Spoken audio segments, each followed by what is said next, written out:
Hello student. आज हम लोग क्लास 8, 9 और 10 तीनों में एक चैप्टर है सेल। उस सेल चैप्टर के बारे में पढ़ेंगे। ठीक है ना। तो सेल तो हम लोग इसमें पढ़ेंगे क्या क्या। तो सबसे पहले पढ़ेंगे हम लोग डेफिनेशन ऑफ सेल। सेल का डेफिनेशन क्या है।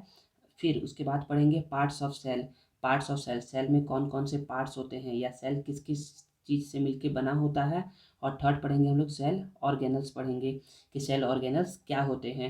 तो एक एक करके पढ़ते हैं। तो सबसे पहला पढ़ते हैं हम लोग सेल। सेल क्या होता है तो बोलोगे the cell is the fundamental structural unit of living organism.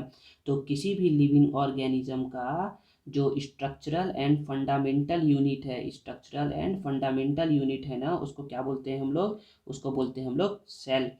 It is also the basic functional unit of life. ये किसी भी लाइफ लिविंग ऑर्गेनिज्म क्या है, बेसिक फंक्शनल यूनिट है। ठीक है। तो सिंपल सा बोल सकते हो the cell is the basic fundamental structural and functional unit of life. ठीक है। तो सेल का डेफिनेशन पढ़ने के बाद हम लोग अब पढ़ते हैं पार्ट्स ऑफ सेल के बारे में कि पार्ट्स ऑफ सेल कौन कौन से होते हैं। तो पढ़ते हैं हम लोग। तो देखिए पढ़ते हैं हम लोग पार्ट्स ऑफ सेल के बारे में ना। तो बोलोगे cell consist of a living protoplasm surrounded by a cell membrane. तो एक तो सेल जो होता है ना वो बना होता है लिविंग प्रोटोप्लाज्म से। और ये लिविंग प्रोटोप्लाज्म किससे सराउंडेड रहता है, ये सराउंडेड रहता है सेल मेम्ब्रेन से। मतलब कि अगर एक सेल है, सपोज करिए ये सेल है ना, और इसके अंदर क्या है, प्रोटोप्लाज्म है। प्रोटोप्लाज्म मतलब क्या क्या होता है तो बोलोगे the protoplasm consist of cytoplasm and nucleus. मतलब सेल के अंदर एक न्यूक्लियस होता है और क्या होता है, साइटोप्लाज्म। ऐसे ऐसे बहुत सारे फ्लूइड सब्सटेंस होते हैं। ठीक है ना, उसको हम लोग क्या बोलते हैं, साइटोप्लाज्म। तो ये जो प्रोटोप्लाज्म है ना, ये सराउंडेड रहता है, क्या रहता है, ये सराउंडेड रहता है किससे, सेल मेम्ब्रेन से। तो आप बोल सकते हो कि a cell consist of a living protoplasm surrounded by a cell membrane. The protoplasm consist of cytoplasm and the nucleus. ठीक है। फिर बोलोगे आगे cytoplasm contain a number of structure. Cytoplasm के अंदर ना बहुत सारे नंबर ऑफ स्ट्रक्चर होते हैं जिसको हम लोग क्या बोलते हैं, सेल ऑर्गेनल्स। क्या बोलते हैं, सेल ऑर्गेनल्स। सर ये सेल ऑर्गेनल्स क्या है, तो सेल ऑर्गेनल्स पढ़ेंगे अभी। पहले हम लोग पढ़ते हैं पार्ट्स ऑफ सेल के बारे में और फिर उसके बाद पढ़ेंगे सेल ऑर्गेनल्स के बारे में। तो पार्ट्स ऑफ सेल में सबसे पहला क्या है, तो पार्ट्स में सबसे पहला हम लोग पढ़ेंगे सेल मेम्ब्रेन के बारे में। किसके बारे में पढ़ेंगे, सेल मेम्ब्रेन के बारे में। तो ये ना बेसिक्स है, अभी बेसिक्स है, फिर उसके बाद ना आप लोग के ना क्लास का काम का आएगा। तो ये बेसिक जानना बहुत ज़रूरी है। ठीक है, फिर उसके बाद आपको समझ में आएगा। तो फर्स्ट पढ़ते हैं हम लोग सेल मेम्ब्रेन के बारे में। तो देखिए फर्स्ट पॉइंट क्या बोला जा रहा है सेल मेम्ब्रेन के बारे में, तो बोलोगे all living cell are bound by a membrane. सभी लिविंग सेल के चारों ओर ना क्या होता है, एक मेम्ब्रेन होता है कॉल्ड द प्लाज्मा मेम्ब्रेन। उसको हम लोग क्या बोलते हैं, प्लाज्मा मेम्ब्रेन बोलते हैं, या फिर और द सेल मेम्ब्रेन। तो किसी भी सेल के, किसी भी सपोज करिए सेल है, उसके चारों ओर मतलब कि उसके बाहर में ना, उसके बाहर में ना एक मेम्ब्रेन होता है। उसको हम लोग क्या बोलते हैं, या तो प्लाज्मा मेम्ब्रेन बोल सकते हैं या तो सेल मेम्ब्रेन बोल सकते हैं, दोनों में से कोई भी एक चीज़। ठीक है। नेक्स्ट पॉइंट है इसमें the plasma membrane control the entry and exit of the substance. जो प्लाज्मा मेम्ब्रेन है मतलब जो सेल मेम्ब्रेन है ना, वो सब्सटेंस का एंट्री और एग्जिट को क्या करता है, कंट्रोल करता है। ठीक है। The cell membrane therefore, इसलिए सेल मेम्ब्रेन को हम लोग is called a selective permeable membrane, क्या बोल सकते हैं, सेलेक्टिव परमिएबल मेम्ब्रेन बोल सकते हैं। ठीक है। The plasma membrane is flexible. जो प्लाज्मा मेम्ब्रेन है ना, क्या है, वो फ्लेक्सिबल होता है। मतलब कि वो क्या होता हो सकता है, वो कॉन्ट्रैक्ट हो सकता है और एक्सपेंड हो सकता है। ठीक है ना, उसको बोलते हैं फ्लेक्सिबल इन नेचर, लचीलापन। तो प्लाज्मा मेम्ब्रेन क्या होता है, फ्लेक्सिबल होता है and is made up of organic molecule. और ये ऑर्गेनिक मॉलिक्यूल से बना होता है कॉल्ड लिपिड्स एंड प्रोटीन। तो बोल सकते हो कि plasma membrane is flexible in nature and is made up of lipids and protein. किससे बना होता है, लिपिड्स एंड प्रोटीन से बना होता है। नेक्स्ट पॉइंट है the cell of plant fungi and bacteria have additional outer covering. तो सेल ऑफ प्लांट हो गए, फंगी हो गए और बैक्टीरिया हो गए, इनमें ना क्या होता है बच्चों, सेल मेम्ब्रेन के बाहर में भी ना एक और मेम्ब्रेन रहता है जिसको क्या बोलते हैं, कॉल्ड द सेल वॉल। क्या बोलते हैं हम लोग, सेल वॉल बोलते हैं। तो किसमें सेल वॉल रहता है, तो बोल सकते हो सेल ऑफ प्लांट में, प्लांट में रहता है सेल वॉल, फंगी में रहता है सेल वॉल और बैक्टीरिया में रहता है सेल वॉल। क्या सर एनिमल में भी रहता है क्या सेल वॉल, तो नहीं, एनिमल में केवल रहता है सेल मेम्ब्रेन। ठीक है ना। सेल वॉल जो है ना वो एडिशनल है, एडिशनल आउटर कवरिंग होता है किसके अंदर, प्लांट में, फंगी में और बैक्टीरिया में, ठीक है। The cell wall provide rigidity and protection to the cell against variation in the environment. जो सेल वॉल है ना, जो सेल वॉल है वो क्या प्रोवाइड करता है, रिजिडिटी प्रोवाइड करता है एंड प्रोटेक्ट करता है सेल को एनवायरनमेंट में कुछ भी वेरिएशन होता है ना उससे। फिर बोलोगे the cell wall also gives a definite shape, size and support to the cell. जो सेल वॉल है ना ये क्या करता है, सेल को definite size, shape and support provide करता है, ठीक है।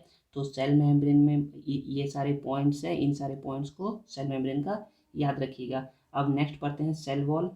सेल वॉल क्या होता है, जैसे अभी पढ़े ना हम लोग, सेल वॉल क्या होता है, आउटर कवरिंग होता है सेल मेम्ब्रेन के बाहर में एक और कवरिंग होता है, इसको क्या बोलते हैं, सेल वॉल बोलते हैं। तो इसमें पहला पॉइंट बोल रहा है plant cell have another rigid outer covering called cell wall, जो कि पढ़ चुके हैं, ठीक है। The cell wall lies outside the plasma membrane.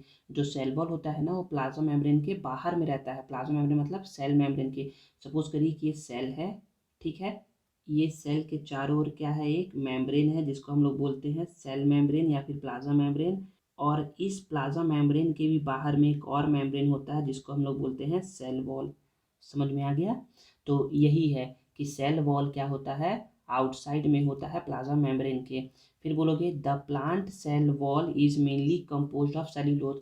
जो प्लांट सेल होता है ना, जो जो कि सेल वॉल होता है वो बना किससे होता है, सेल वॉल बना हुआ होता है किससे, सेल्यूलोज से बना होता है। किससे बना हुआ होता है, सेल्यूलोज से। अब सेल्यूलोज क्या है सर, तो cellulose is a complex substance. Cellulose क्या है, कॉम्प्लेक्स सब्सटेंस है and provide structural strength to plant. और ये क्या कहता है, प्लांट को स्ट्रक्चरल स्ट्रेंथ, मजबूती प्रोवाइड करता है प्लांट को, ठीक है। एक एक नोट है, एक इसको ना नोट के तौर पे लीजिएगा। नोट क्या है, प्लाज्मोलिसिस। प्लाज्मोलिसिस क्या होता है तो इसको समझिए। Plasmolysis it is the phenomenon, ये क्या है, एक फिनोमिनन है in which a living plant cell loses water through osmosis. जिसमें क्या करता है, एक लिविंग प्लांट सेल जो होता है ना, एक लिविंग प्लांट सेल वो क्या लूज करता है, वो लूज करता है वाटर। क्या लूज करता है वो वाटर लूज करता है थ्रू ऑस्मोसिस। किस प्रोसेस से, ऑस्मोसिस प्रोसेस से। When kept in hypertonic solution, जब उसको कहाँ रखते हैं हम लोग, हाइपरटोनिक सॉल्यूशन में रखते हैं। तो सर समझ में नहीं आया क्या बोला जा रहा है। तो ऑस्मोसिस क्या होता है बच्चे, एक प्रोसेस होता है जिसमें क्या होता है, वाटर मॉलिक्यूल का ना, सपोज करिए वाटर मॉलिक्यूल का ना ट्रांसफ़र हो रहा है। वाटर मॉलिक्यूल का क्या हो रहा है, ट्रांसफ़र हो रहा है हाइयर से, हाइयर से कहाँ हो रहा है, लोअर में हो रहा है। लोअर मतलब हाइयर से लोअर वाटर कंसंट्रेशन में हो रहा है। जब भी वाटर मॉलिक्यूल हाइयर कंसंट्रेशन से लोअर कंसंट्रेशन में मूव करते हैं ना, with the help of permeable membrane, semi permeable membrane. किसकी मदद से, सेमी परमिएबल मेम्ब्रेन। उसके बीच में क्या लगे रहता है, एक सेमी परमिएबल मेम्ब्रेन लगे रहता है, उसको बोलते हैं ऑस्मोसिस। या सिंपल समझिए, सपोज करिए ना कि आप ना क्या कर रहे हो, आपके घड़े में ना, आपके घर में घड़ा है, उसमें क्या कर रहे हो, आप पानी भर रहे हो। तो पानी भरने के लिए क्या करते हो, अगर आप पानी को छान करके भरते हो ना, तो आप क्या लगाओगे, एक फ़िल्टर लगाओगे। क्या लगाओगे, एक फ़िल्टर लगाओगे। कोई क्या लगाता है, कोई कपड़ा लगाता है उस पानी को छानने के लिए। तो यही समझिए कि ना वाटर मॉलिक्यूल क्या कर रहा है, ट्रांसफ़र कर रहा है आपके बाल्टी से, कहाँ जा रहा है, घड़े में जा रहा है। किसकी हेल्प से, उस कपड़े को पार करके जा रहा है, उस कपड़े को क्या करके जा रहा है, पार करके जा रहा है। तो वही कपड़ा जो है ना, उसी को बोलते हैं सेमी परमिएबल मेम्ब्रेन। और वाटर मॉलिक्यूल क्या होता है, हाइयर से लोअर में मूव होता है, उसको बोलते हैं ऑस्मोसिस, ठीक है। तो सिंपल सा बोलोगे, osmosis is a process of movement of water molecule from higher concentration to lower concentration with the help of semi permeable membrane. अब नेक्स्ट आता है हाइपरटोनिक सॉल्यूशन क्या होता है। तो हाइपरटोनिक सॉल्यूशन क्या होता है, मतलब कि हाइपरटोनिक सॉल्यूशन मतलब होता है ना कि ना, इसमें वाटर लेवल क्या होता है, वाटर लेवल बहुत ही कम होता है। वाटर लेवल क्या होता है, कम होता है। तो समझते हैं अब हम लोग कि प्लाज्मोलिसिस है क्या। तो देखिए इसमें बताया क्या जा रहा है कि ना, एक लिविंग प्लांट सेल वाटर को लूज करता है ऑस्मोसिस के थ्रू। तो सपोज करिए कि ये क्या है, ये है सेल वॉल। क्या है ये, सेल वॉल है, ठीक है। ये क्या है, सेल मेम्ब्रेन है। क्या है ये, सेल मेम्ब्रेन, इसको हम लोग बोलते हैं प्लाज्मा मेम्ब्रेन। ये किसके बाहर है, ये सेल है। क्या है ये, सेल है। क्या है ये, सेल है। और सेल के अंदर भरा क्या है, सेल के अंदर भरा है खूब सारा साइटोप्लाज्म, बहुत सारे इसके अंदर स्ट्रक्चर है, ठीक है। तो उसमें बोला क्या जा रहा है कि ये क्या होता है, एक फिनोमिनन होता है जिसमें कोई भी लिविंग वाटर, कोई भी लिविंग प्लांट सेल क्या करता है, वाटर को लूज करता है, वाटर को लूज कर रहा है, अपने में से बाहर निकाल रहा है। कब? जब इसके चारों ओर हम लोग क्या रखेंगे, जब इसको रखेंगे हम लोग हाइपरटोनिक सॉल्यूशन में। इसके बाहर में क्या है, हाइपरटोनिक सॉल्यूशन है, मतलब कि यहाँ पर पानी का वाटर लेवल क्या है, यहाँ पर वाटर लेवल कम है। तो ये क्या करेगा, वाटर को ये लूज करेगा, वाटर को क्या करेगा, ये लूज करेगा, लूज करेगा तो ये क्या हो जाएगा, श्रिंक हो जाएगा। मतलब कि जो सेल अभी ऐसा था ना, जो सेल अभी इतना बड़ा था, वो क्या हो जाएगा, श्रिंक हो जाएगा, ठीक है। तो सेल हो गया अब इतना, ये हो गया इसका सेल मेम्ब्रेन, और ये हो गया इसका सेल वॉल, ठीक है। तो इसमें यही बोला जा रहा है कि it result in either the shrinkage और contraction of the protoplasm. Protoplasm क्या होता है, श्रिंक हो जाता है, सिकुड़ जाता है, देखिए ना ये सिकुड़ गया है ना, away from the cell wall, और क्या होता है, सेल वॉल से दूर हट जाता है। इसी प्रोसेस को बोलते हैं हम लोग प्लाज्मोलिसिस, ठीक है ना। ये जो प्लाज्मोलिसिस है ना, वो ना क्लास 9 और 10th के लिए इम्पॉर्टेंट है, ठीक है ना, 8th के लिए इम्पॉर्टेंट नहीं है, तो इसको ना 9th वाले समझिएगा अच्छे से, ठीक है। नेक्स्ट पढ़ते हैं साइटोप्लाज्म। साइटोप्लाज्म देखिए क्या बोल रहा है इसमें, पहला point, the portion of the protoplasm lying inner the cell membrane but outside the nuclear membrane is called cytoplasm. मतलब कि साइटोप्लाज्म जो है ना, वो क्या होता है, सेल मेम्ब्रेन के तो अंदर में होता है, और किसके बाहर में होता है, न्यूक्लियर मेम्ब्रेन के बाहर में होता है। सपोज करिए कि ये क्या है, सेल है, ठीक है, इसके अंदर ये न्यूक्लियस है, क्या है ये, न्यूक्लियस है। तो ये बोल रहा है ना कि ना, जो ये साइटोप्लाज्म है ना, वो सेल मेम्ब्रेन के अंदर में रहता है, मतलब कि ये सेल मेम्ब्रेन के अंदर में है, साइटोप्लाज्म यहाँ पर भरा पड़ा है। तो क्या ये अंदर में, ये न्यूक्लियस के अंदर है क्या, तो नहीं, ये कहाँ रहता है, आउटसाइड द न्यूक्लियर मेम्ब्रेन, मतलब कि न्यूक्लियस के बाहर रहेगा, अंदर में मतलब कि यहीं तक पूरा यहाँ पर रहेगा, लेकिन इसके अंदर में ये नहीं जाएगा। तो यही है साइटोप्लाज्म। साइटोस मतलब होता है हॉलो, और प्लाज्म मतलब होता है लिक्विड, ठीक है। नेक्स्ट पॉइंट है इसमें, cytoplasm is made up of, cytoplasm बना होता है carbohydrate, protein, fat, mineral and vitamin along with a large proportion of water.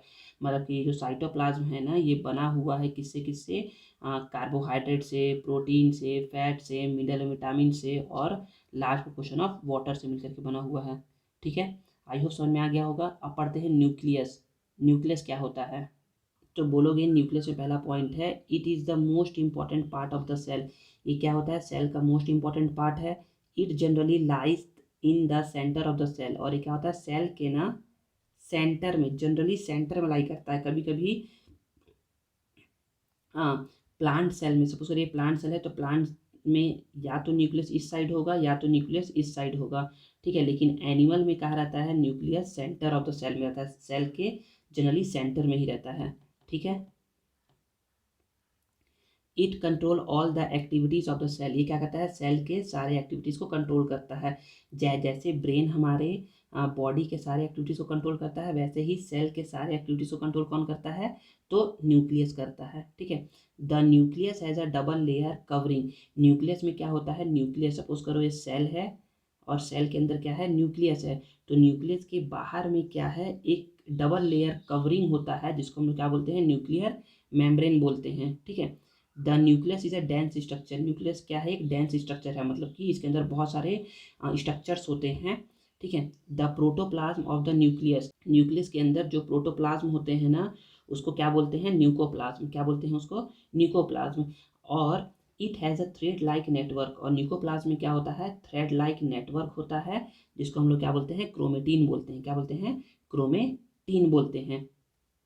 अब यहाँ पर एक नोट है, नोट क्या बोला जा रहा है, नोट बोला जा रहा है, when the cell is ready to divide, जब क्या होता है, सेल डिवाइड होता है। डिवाइड मतलब होता है, सपोज करिए एक सेल है ना, ये डिवाइड हो रहा है, तो क्या बना लेगा, ये दो सेल बना लेगा, ठीक है ना।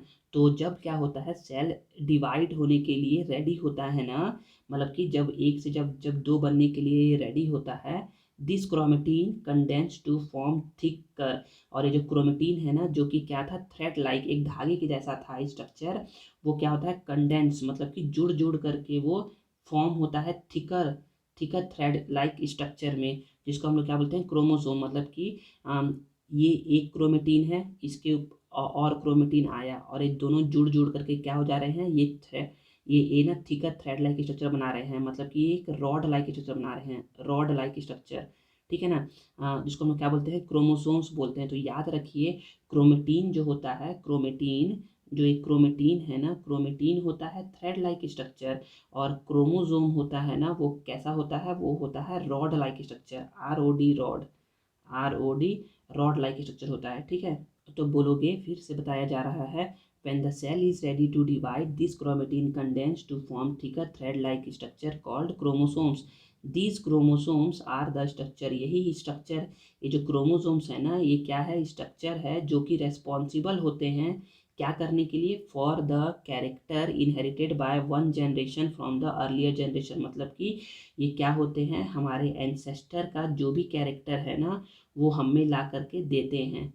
मतलब कि हमारे एंसेस्टर का, हमारे पूर्वजों का जो भी कैरेक्टर है, मतलब हमारे पेरेंट्स का जो भी कैरेक्टर है ना, वो हमें कैसे आता है, तो इन्हीं की मदद से आता है, इन्हीं क्रोमोसोम्स की मदद से आता है, ठीक है। कुछ और डीप समझते हैं इसको अच्छे से। अगर क्लास 8 तक है ना, तो इतना तो सफिशिएंट है क्लास 8 तक वालों के लिए, और 9-10 वालों के लिए समझ लीजिए। The nucleus contain chromosomes, nucleus के अंदर क्या होते हैं, क्रोमोसोम्स होते हैं, विच आर विजुअल, जो कि दिखते हैं एज रॉड शेप के दिखते हैं, only when the cell is about to divide, जब सेल क्या हो रहे होते हैं, डिवाइड हो रहे होते हैं। क्योंकि क्रोमेटिन होता है थ्रेड लाइक स्ट्रक्चर में, और जब ये डिवाइड होने वाला रहता है ना, तो क्या हो जाता है, थिकर हो जाता है, जिससे बन जाता है रॉड शेप स्ट्रक्चर का, ठीक है। Chromosomes contain information of inheritance of character from parents to the next generation in the form of DNA molecule। तो ये जो क्रोमोसोम्स है ना, ये क्या करते हैं, ये कैरी करते हैं इंफॉर्मेशन को, जो कि क्या होता है, ट्रांसफ़र होता है कहाँ से, पेरेंट्स से उसके आने वाले जनरेशन में, किस फॉर्म में, in the form of DNA molecule में, DNA मॉलिक्यूल में फॉर्म रहता है। डीएनए का फुल फॉर्म होता है डीऑक्सी राइबोन्यूक्लिक एसिड, डीएनए का फुल फॉर्म क्या होता है, डीऑक्सी राइबोन्यूक्लिक एसिड होता है, डीऑक्सी राइबोन्यूक्लिक एसिड होता है। Chromosomes are composed of DNA and protein, chromosome जो होता है वो बना हुआ होता है डीएनए एंड प्रोटीन से। Functional segment of DNA are called gene, जो फंक्शनल सेगमेंट है, जो क्रियात्मक मतलब कि जो काम करने वाला है ना डीएनए, उसको हम लोग क्या बोलते हैं, जीन्स बोलते हैं, क्या बोलते हैं, जीन्स बोलते हैं। The nucleus play a central role in cellular reproduction, nucleus क्या करता है, बहुत ज़्यादा मेजर रोल प्ले करता है रिप्रोडक्शन, सेल के रिप्रोडक्शन में। जिससे क्या होता क्या है, ये एक प्रोसेस है जिसमें कोई भी सिंगल सेल डिवाइड होता है और फॉर्म करता है 2 न्यू सेल, ठीक है। तो न्यूक्लियस बहुत ही इंपॉर्टेंट पार्ट है किसी भी सेल का, ठीक है। तो अभी तक हम लोगों ने क्या क्या पढ़ लिया, अभी तक हम लोगों ने पढ़ लिया डेफिनेशन ऑफ सेल, सेल का डेफिनेशन पढ़ लिया, फिर पढ़ लिया हम लोगों ने parts of cell. Parts of cell में सबसे पहला हम लोगों ने पढ़ा सेल मेम्ब्रेन, क्या पढ़ा, सेल मेम्ब्रेन के बारे में। फिर उसके बाद पढ़ा हम लोगों ने सेल वॉल के बारे में, ठीक है। फिर पढ़ा साइटोप्लाज्म के बारे में, क्या पढ़ा, साइटोप्लाज्म के बारे में। फिर पढ़े हम लोग न्यूक्लियस के बारे में। तो ये 4 जो है ना मोस्ट इम्पॉर्टेंट है, ठीक है। अब पढ़ते हैं हम लोग सेल ऑर्गेनल्स के बारे में। किसके बारे में पढ़ेंगे, सेल ऑर्गेनल्स, जो हमारा लास्ट है, और यही जो है ना क्लास 9th और क्लास 8 के लिए बहुत ज़्यादा इंपॉर्टेंट है। तो समझिएगा। तो फर्स्ट हम लोग समझते हैं प्लास्टिड के बारे में। किसके बारे में सीखेंगे, प्लास्टिड के बारे में। देखिए प्लास्टिड क्या होता है, तो फर्स्ट पॉइंट है these are large cell organelle, ये क्या होते हैं, लार्ज सेल ऑर्गेनल्स होते हैं। कैरेक्टरिस्टिक्स ऑफ प्लांट सेल, मतलब ये केवल और केवल प्लांट सेल का फीचर्स है, ये केवल और केवल प्लांट सेल में पाया जाएगा। किसे पाया जाएगा, केवल और केवल प्लांट सेल में पाया जाएगा। दीज में contain pigments that provide colour to the plant, plastid क्या होते हैं, पिगमेंट होते हैं, क्या होते हैं, पिगमेंट होते हैं, जो प्रोवाइड करते हैं कलर ऑफ द सेल, मतलब कि सेल के कलर को ही ना बताते हैं कि अगर किसी में पिगमेंट, ये वाला पिगमेंट प्रेजेंट है तो ये इस कलर का होगा, अगर प्रेजेंट नहीं है तो ये इस कलर का होगा, ये है। नेक्स्ट है the green coloured plastid are called chloroplast, अगर किसी प्लांट में ग्रीन कलर का प्लास्टिड प्रेजेंट है ना, तो उसको हम लोग क्या बोलते हैं, क्लोरोप्लास्ट प्लास्ट बोलते हैं। और एक क्लोरोप्लास्ट क्या होता है, बहुत ज़्यादा इंपॉर्टेंट होता है फोटोसिंथेसिस इन प्लांट, मतलब कि प्लांट में फोटोसिंथेसिस करने के लिए क्लोरोप्लास्ट क्या है, बहुत ज़्यादा इंपॉर्टेंट है। ठीक है। Chromoplast are responsible for imparting colour other than green, मतलब कि देखिए क्लोरोप्लास्ट होता है ग्रीन कलर का। ठीक है। अब जो क्रोमोप्लास्ट होता है ना, क्रोमोप्लास्ट वो क्या करता है, अदर देन ग्रीन, जो भी अदर देन ग्रीन का पार्ट है ना प्लांट में, वो किसकी वजह से है, तो वो है क्रोमोप्लास्ट की वजह से। To the different parts of the plant, plant के जो डिफरेंट डिफरेंट पार्ट्स है उनमें जो अदर ग्रीन कलर का जो पार्ट है ना, वो किसकी वजह से है, क्रोमोप्लास्ट की वजह से है। Plant also contain some colourless plastic, प्लांट के अंदर कुछ कलरलेस प्लास्टिड भी होते हैं, जिसको हम लोग क्या बोलते हैं, ल्यूकोप्लास्ट बोलते हैं। तो समझ में आ गया प्लांट के अंदर कितने कितने प्लास्ट पाए जाते हैं, तो प्लांट के अंदर 3 प्लास्ट पाए जाते हैं, 3 प्लास्टिड पाए जाते हैं। पहला प्लास्टिड होता है क्लोरोप्लास्ट, सेकेंड होता है क्रोमोप्लास्ट, और थर्ड होता है ल्यूकोप्लास्ट। ठीक है। Chloroplast green colour, chromoplast other than green colour, और ल्यूकोप्लास्ट कलरलेस या फिर वाइट कलर। ठीक है। ल्यूकोप्लास्ट आर प्राइमरली और organelles in which material such as starch, oil, protein, granules are store, मतलब कि ल्यूकोप्लास्ट में क्या होते हैं, ये सभी चीज़ें क्या होती हैं, स्टोर होती है, स्टार्च, ऑयल, प्रोटीन। ठीक है।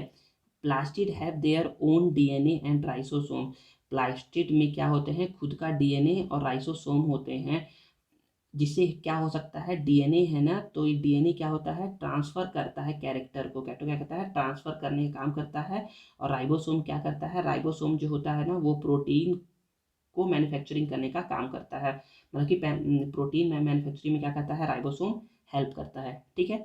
तो प्लास्टिड हो गया। अब नेक्स्ट पढ़ते हैं। अब है माइटोकॉन्ड्रिया। माइटोकॉन्ड्रिया क्या होता है, तो फर्स्ट पॉइंट है mitochondria have two membrane covering, मतलब कि माइटोकॉन्ड्रिया ना एक सेल ऑर्गेनल्स है, जिसके ना देखिए सेल ऑर्गेनल्स क्या है, पहले तो ये समझ लीजिए ना। तो सेल के अंदर सपोज करिए सेल है, इस सेल के अंदर ना बहुत सारे स्ट्रक्चर पाए जाते हैं, जिसको हम लोग क्या बोलते हैं, सेल ऑर्गेनल्स बोलते हैं। तो पहला स्ट्रक्चर हम लोगों ने पढ़ा प्लास्टिड, क्या पढ़ा हम लोगों ने, प्लास्टिड। दूसरा पढ़ रहे हैं हम लोग माइटोकॉन्ड्रिया, क्या पढ़ रहे हैं, माइटोकॉन्ड्रिया, सेल के अंदर क्या पाया जाता है, माइटोकॉन्ड्रिया पाया जाता है। Mitochondria have two membrane covering, mitochondria में टू मेम्ब्रेन कवरिंग होती है, मतलब कि माइटोकॉन्ड्रिया में सपोज करिए माइटोकॉन्ड्रिया है, इसके बाहर एक मेम्ब्रेन और एक और मेम्ब्रेन, 2 मेम्ब्रेन पाए जाते हैं। दीज आर रॉड शेप्ड और स्पेरिकल स्ट्रक्चर, मतलब कि ये रॉड शेप के होते हैं और स्फेरिकल स्ट्रक्चर के, दोनों में से किसी भी शेप के हो सकते हैं। रॉड शेप मतलब ये ऐसा दिखेगा, ठीक है, या फिर स्फेरिकल ये कुछ ऐसा दिखेगा, एक बॉल के जैसा दिखेगा ये। थर्ड है they are present in large number in cell, मतलब कि ये सेल में ना बहुत ज़्यादा नंबर में होते हैं, लार्ज नंबर में होते हैं, मतलब कि ये हजारों में हो सकते हैं ये। ठीक है ना। The outer membrane is porous, देखिए माइटोकॉन्ड्रिया में 2 मेम्ब्रेन थे बाहर में उसके, तो आउटर मेम्ब्रेन क्या होता है, पोरस होता है। पोरस मतलब होता है उसमें ना small small tiny tiny holes होते हैं, ये क्या करते हैं, एंट्री एंड एग्जिट में हेल्प करते हैं, सब्सटेंस के एंट्री और एग्जिट में क्या करते हैं, हेल्प करते हैं। While the inner membrane is deeply folded, और इनर मेम्ब्रेन जो होता है ना, वो डीपली फोल्डेड, ऐसा ऐसा फोल्डेड रहता है, फोल्डेड ऐसा ऐसा है ना, तो इसका मतलब ये है ना कि ये क्या करता है, देखिए बताया जा रहा है, these fold increase the surface area, इससे क्या होता है, सरफेस एरिया इंक्रीज होता है। सरफेस एरिया अब इससे इंक्रीज होगा तो फायदा क्या होगा, फायदा ये होगा for ATP generating chemical reaction. तो देखिए इसका मतलब क्या है, इसका मतलब ये है ना कि ना इससे ना एनर्जी ना ज़्यादा अमाउंट में क्या होगा, रिलीज होगा, क्योंकि सरफेस एरिया क्या हो गया है, बढ़ गया है। तो ठीक है। एटीपी, कोई पूछे एटीपी का फुल फॉर्म क्या है, तो बोलोगे adenosine triphosphate, adenosine triphosphate. ATP is known as the energy currency of the cell, तो एटीपी को हम लोग क्या बोलते हैं, energy currency of the cell बोलते हैं। They are responsible for cellular respiration, mitochondria जो होते हैं ना, वो सेलुलर रेस्पिरेशन के लिए क्या होते हैं, बहुत ही ज़्यादा यूजफुल होते हैं, मतलब कि रेस्पॉन्सिबल होते हैं।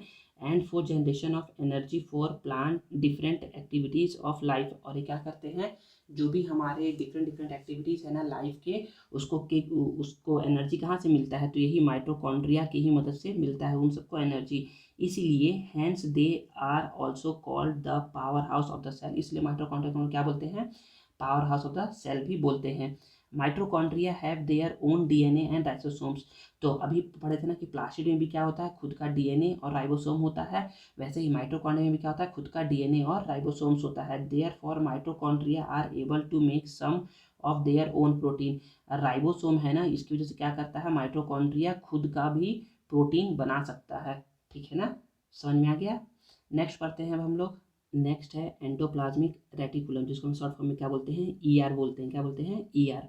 तो ये ईआर है क्या, तो बोलोगे it is a large network of membrane bound tubes and seat. मतलब ये क्या होते हैं, लार्ज नेटवर्क होते हैं ईआर। ठीक है। It provide channel for transport of material in a cell. और ये क्या करते हैं, ये एक पैसेज मतलब कि एक रास्ता देते हैं जिससे क्या होता है, मटेरियल का ट्रांसपोर्ट होता है सेल के अंदर। और कौन सा मटेरियल, स्पेशली प्रोटीन को ये एक जगह से दूसरी जगह भेजने में क्या करते हैं, ये हेल्प करते हैं। ठीक है। ER of it's two type, ER two types के होते हैं। पहला होता है रफ ईआर और दूसरा होता है स्मूथ ईआर। रफ ईआर को RER, rough endoplasmic reticulum, SER को स्मूथ एंडोप्लाज्मिक रेटिकुलम। तो समझते हैं रफ और स्मूथ को। देखिए, तो रफ ईआर क्या है, तो बोलोगे this type of ER has a rough appearance. ये ना रफ अपीयरेंस है, मतलब जब आप उसको आप टच करोगे ना और देखोगे ना तो ये ना रफ दिखेगा आपको। ठीक है ना, क्यों, because it has particle called ribosome attach to its surface. क्योंकि इसके सरफेस पे क्या रहते हैं, राइबोसोम्स के पार्टिकल अटैच रहते हैं, इसलिए ना ये क्या होते हैं, रफ दिखते हैं। ठीक है। It is stuffed with ribosome, मतलब कि इसके ऊपर राइबोसोम क्या रहते हैं, अटैच रहते हैं। It play a vital role in synthesis of protein. और ये क्या कहते हैं, प्रोटीन के मैन्युफैक्चर में क्या कहते हैं, मेजर रोल प्ले करते हैं। ये है रफ ईआर का काम। ठीक है। Smooth ER, it has a smooth appearance, ये स्मूथ है। क्यों होंगे स्मूथ, क्योंकि इसके ऊपर राइबोसोम अटैच नहीं होंगे। ठीक है। This type of ER does not have ribosome attach to it. इसके ऊपर राइबोसोम अटैच नहीं रहते हैं, इसलिए क्या दिखते हैं, ये स्मूथ दिखते हैं। It helps in the synthesis of fat molecule और लिपिड्स। ये करते हैं प्रोटीन का मैन्युफैक्चर RER, और ये करते हैं फैट मॉलिक्यूल का मैन्युफैक्चर और लिपिड्स का मैन्युफैक्चर करते हैं ये। ठीक है। Proteins and lipids help in building the cell membrane. जो ये प्रोटीन और लिपिड्स है ना, जो कि SER ने बनाया है, वो क्या करते हैं, बिल्डिंग, वो हेल्प करते हैं सेल मेम्ब्रेन को बिल्ड करने में। Therefore this process is known as, इसलिए इस प्रोसेस को हम लोग बोलते हैं मेम्ब्रेन बायोजेनेसिस। मतलब कोई पूछना मेम्ब्रेन बायोजेनेसिस क्या है, तो बोलोगे ना it is a process to build the cell membrane. क्या है, सेल मेम्ब्रेन को बिल्ड करने का एक क्या है, प्रोसेस है। इसमें कौन कौन से कंपाउंड यूज होते हैं बिल्ड करने में, तो बोलोगे प्रोटीन एंड लिपिड्स। ठीक है। In the liver cell of the group of animal called vertebrates, जो हम लोग वर्टिब्रेट्स मतलब होता है जिनमें ना रीढ़ की हड्डी पाई जाती है। ठीक है ना, उनको बोलते हैं वर्टिब्रे। तो वर्टिब्रे एनिमल के जो लीवर सेल है ना, SER play a crucial role in detoxifying many poisonous and drug. तो SER क्या करता है, बहुत ज़्यादा इंपॉर्टेंट रोल प्ले करता है। जो भी पॉइजनस और जो भी ड्रग्स है, जो भी जहरीले पदार्थ है ना, सब्सटेंस है ना, उनको ना डिटॉक्सिफाई करने में मदद करता है। मतलब कि उनको साफ करने में मदद करता है SER। ठीक है। तो आई होप SER और RER समझ में आ गया होगा। अब नेक्स्ट पढ़ते हैं। नेक्स्ट है गोल्जी कॉम्प्लेक्स। क्या है, गोल्जी कॉम्प्लेक्स। गोल्जी कॉम्प्लेक्स का ही दूसरा नाम है गोल्जी बॉडी, और इसका नाम है गोल्जी एपरेटस। ठीक है ना, तो इसको कुछ भी बोल सकते हैं, कुछ भी आएगा। गोल्जी कॉम्प्लेक्स का फर्स्ट पॉइंट क्या बोला जा रहा है, the Golgi apparatus first described by Camillo Golgi. मतलब कि गोल्जी एपरेटस को सबसे पहले किसने देखा, सबसे पहले देखा है या सबसे पहले किसने बताया है, सबसे पहले बताया है कैमिलो गोल्जी ने बताया है। ठीक है। They are sac like structure stacked one above the other और पैरेलल टू ईच अदर। ये क्या होते हैं, सैक लाइक स्ट्रक्चर होते हैं। सैक मतलब कि एक थैला, एक बैग लाइक स्ट्रक्चर होते हैं, जो कि रहते हैं वन अबव द अदर, मतलब कि ये एक के ऊपर एक रहते हैं, और वो भी पैरेलल के फॉर्म में रहते हैं, एक के ऊपर एक। ठीक है। वो क्या होते हैं, गोल्जी एपरेटस होते हैं या गोल्जी बॉडी होते हैं। They are involved in the processing and packaging of material provided by the cell. ये क्या करते हैं, प्रोसेसिंग एंड पैकेजिंग करने का काम करते हैं मटेरियल का। ठीक है ना। कोई पूछे कि गोल्जी कॉम्प्लेक्स क्या करता है, तो its main function is processing and packaging of material. Its main function is बोलोगे its main function is the processing and packaging of material. Complex sugar may be made from simple sugar in the Golgi apparatus. तो इसमें क्या होते हैं, Golgi apparatus ही क्या करता है, complex sugar बनाता है। क्या बनाता है, कॉम्प्लेक्स शुगर। किससे, सिंपल शुगर से। सिंपल शुगर किस में कन्वर्ट होते हैं, कॉम्प्लेक्स शुगर में। किसकी हेल्प से, तो गोल्जी कॉम्प्लेक्स की हेल्प से। ठीक है। The Golgi apparatus is also involve in the formation of lysosomes. Lysosomes की ये क्या करते हैं, फॉर्मेशन में ये हेल्प करते हैं। अब ये लाइसोसोम्स है क्या, तो पढ़ते हैं लाइसोसोम्स। लाइसोसोम्स देखिए, lysosomes are membrane bound sac filled with digestive enzyme. तो लाइसोसोम्स क्या होते हैं, लाइसोसोम्स एक क्या है, स्ट्रक्चर है, इसके ऊपर चारों ओर क्या है, एक मेम्ब्रेन है। और ये किस टाइप का है, ये है सैक लाइक स्ट्रक्चर। सैक मतलब एक थैले के आकार का ये दिखता है ये। और उसके अंदर क्या फील्ड रहता है, फील्ड रहता है डाइजेस्टिव एंजाइम। डाइजेस्टिव मतलब जो कि डाइजेस्ट करने का काम करता है, ब्रेक डाउन करने का काम करता है। These enzymes are made by RER। इसको बनाता कौन है, इसको बनाता है RER। ठीक है ना। मतलब इसके जो एंजाइम्स होते हैं ना, इसके एंजाइम्स को बनाने का काम किसका होता है, RER का होता है। Lysosomes are a kind of waste disposal system of the cell. Lysosome को हम लोग क्या बोलते हैं, waste disposal system of the cell भी बोलते हैं। क्यों, क्योंकि ये क्या करता है, जो भी वेस्ट होता है ना सेल का, वो कहाँ जाता है, वो जाता है लाइसोसोम्स में। और लाइसोसोम्स में जाने के बाद क्या हो जाता, कहाँ जाता है वो हो जाता है डाइजेस्ट, मतलब कि वो पूरा जाता है, खत्म हो जाता है वहाँ जाकर के, वो डिस्ट्रॉय हो जाता है। ठीक है। इसीलिए इसको हम लोग क्या बोलते हैं, इसको हम लोग बोलते हैं disposal system of the cell बोलते हैं। Foreign material entering the cell. कोई भी फॉरेन मटेरियल एंट्री करता है, फॉरेन मतलब जो कि बॉडी के अंदर का नहीं है, जो भी कोई बाहर से आता है ना, चाहे वो सच एज बैक्टीरिया और फूड, चाहे वो बैक्टीरिया हो या फिर फूड ही क्यों ना हो, as well as old cell organelles, और चाहे वो पुराने सेल के स्ट्रक्चर ही क्यों ना हो, एंड अप इन लाइसोसोम। सारे कहाँ जाते हैं, सारे जाते हैं लाइसोसोम्स में जाते हैं। Which break complex substance to simpler substance. जिसमें जो लाइसोसोम्स के जो एंजाइम्स है ना, वो क्या करते हैं, उन सारे सब्सटेंस को, कॉम्प्लेक्स सब्सटेंस को ना सिंपल सब्सटेंस में क्या कहते हैं, कन्वर्ट करके उनको डिस्ट्रॉय कर देते हैं। ठीक है। Lysosomes are able to do this. Lysosomes ये कर पाता है because they contain powerful digestive enzyme, क्योंकि उसके पास क्या होते हैं, पावरफुल डाइजेस्टिव एंजाइम्स होते हैं। Capable of breaking down all organic metal. जिसके अंदर एक कैपेबिलिटी है ना, कैपेबिलिटी है कि वो क्या कर सकता है, कोई किसी भी ऑर्गेनिक मटेरियल को क्या कर सकता है, वो डाइजेस्ट कर सकता है, ब्रेक डाउन कर सकता है। When the cell gets damage और डेड। जब भी क्या होता है, सेल डैमेज या डेड हो जाता है, लाइसोसोम में बर्स्ट, लाइसोसोम क्या होता है, फट जाता है।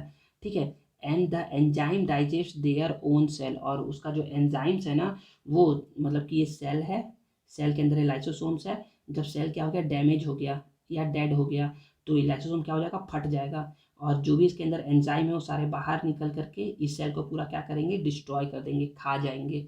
Therefore, lysosomes are also known as suicide bag of the cell। इसी लाइसोसोम को क्या बोलते हैं हम लोग, suicide bag of the cell भी बोलते हैं। समझ में आ गया। नेक्स्ट पढ़ते हैं। नेक्स्ट है वैक्यूल। क्या है वैक्यूल, वैक्यूल क्या होता है, खाली जगह। वैक्यूल को बोलते हैं खाली जगह। तो फर्स्ट पॉइंट है, it appears N empty space in the cytoplasm. मतलब कि साइटोप्लाज्म में जैसे कि ये सेल है, ये क्या है, साइटोप्लाज्म है। तो साइटोप्लाज्म में खाली जगह है ना, उसको बोलते हैं वैक्यूल। सो क्या बोलेंगे, वैक्यूल बोलेंगे। ठीक है। तो it appear as an empty space in cytoplasm. ये क्या है, एम्प्टी स्पेस है साइटोप्लाज्म के अंदर। It is generally large in plant cell. और ये क्या होता है, प्लांट सेल में तो बड़े होते हैं, और अगर ये सेल है एनिमल का, तो इसके अंदर वैक्यूल क्या होंगे, छोटे छोटे होंगे और बहुत सारे होंगे। ठीक है, लार्ज इन नंबर होते हैं। तो it generally large in plant cell. क्या होता है, प्लांट सेल में ये बहुत ज़्यादा बड़े होते हैं। It store excess of water. ये क्या करते हैं, एक्सेस ऑफ वाटर को ये स्टोर करके रखे रहते हैं, एंड वेस्ट प्रोडक्ट को। तो ये वेस्ट प्रोडक्ट और वाटर, जो भी ज़्यादा वाटर है ना, उसको ये स्टोर करके रखे रहते हैं। These include amino acid. इसके अंदर क्या क्या आ सकते हैं, अमीनो एसिड आ सकते हैं, sugar, various organic acid and some protein. तो ये इन सभी चीज़ों को क्या करके रखता है, स्टोर करके रखे रहता है। ठीक है। फिर नेक्स्ट पॉइंट है, vacuoles are small size in animal cell. तो वैक्यूल्स क्या होते हैं, स्मॉल साइज के होते हैं एनिमल सेल में। While plant cell have large vacuole. Plant cell में क्या होते हैं, ये लार्ज होते हैं। In plant cell vacuoles are full of cell shape. Plant cell में क्या होते हैं, वैक्यूल जो होते हैं ना वो फुल रहते हैं सेल सैप से। सेल सैप मतलब समझ लीजिए कि पौधों का रस, मतलब कि सेल सैप मतलब होता है जो भी प्लांट का जो भी लिक्विड होता है ना उसको बोलते हैं cell sap. And provide turgidity and rigidity जो प्लांट, और क्या कहता है प्लांट को टर्जिडिटी एंड रिजिडिटी प्रोवाइड करता है वैक्यूल। अब नेक्स्ट है राइबोसोम्स। राइबोसोम पढ़ते हैं। Ribosomes. These are tiny granules present in the cytoplasm and on the rough ER. ये क्या होते हैं, टाइनी छोटे छोटे टाइनी ग्रेनुअल्स प्रेजेंट रहते हैं किसके ऊपर, ऑन द रफ ER के ऊपर। ठीक है, तो RER के ऊपर क्या रहते हैं, ये प्रेजेंट रहते हैं। इन्हीं की वजह से ना RER जो होता है ना वो रफ अपीयरेंस का दिखता है राइबोसोम की वजह से। They help in protein synthesis, और क्या कहते हैं प्रोटीन के मैन्युफैक्चरिंग में हेल्प करते हैं। और लास्ट है सीलिया एंड फ्लैगेला। सीलिया क्या होता है, देखिए ना सीलिया फ्लैगेला समझते हैं। Some cell have small extension on their out cell membrane. तो सेल सपोज करिए सेल है और ये क्या है, सेल में मेम्ब्रेन है, और ये क्या करते हैं इसके बाहर में क्या होते हैं, कुछ एक्सटेंशन होते हैं, कुछ एक्सटेंशन लगे हुए होते हैं। They help in locomotion and collection of food, और यही एक्सटेंशन जो होते हैं ना, यही सारे एक्सटेंशन क्या करते हैं उसको मूवमेंट देने में और फूड को कलेक्ट करने में क्या कहते हैं, ये हेल्प करते हैं। किसकी, सेल का, सेल की ये लोकोमोशन में और फूड को कलेक्ट करने में क्या कहते हैं, हेल्प करते हैं ये। Unicellular organism like paramecium have numerous cilia. Paramecium के चारों क्या होते हैं, बहुत सारे सीलिया होते हैं प्रेजेंट। वाइल जबकि Euglena has a single flagellum. Euglena में सपोज करिए सेल है ना, सेल के बाहर मेम्ब्रेन है एक, और मेम्ब्रेन के बाहर एक केवल सिंगल, ये सिंगल एक्सटेंशन है, इसी एक्सटेंशन को बोलते हैं क्या, फ्लैगेलम बोलते हैं। ठीक है, तो इतना ही है सेल के लिए। आई होप आपको पसंद आया होगा वीडियो। अगर वीडियो पसंद आया है तो उसे लाइक करिए, कमेंट करिए और हम दोस्तों के साथ इसे शेयर करिए। Thank you.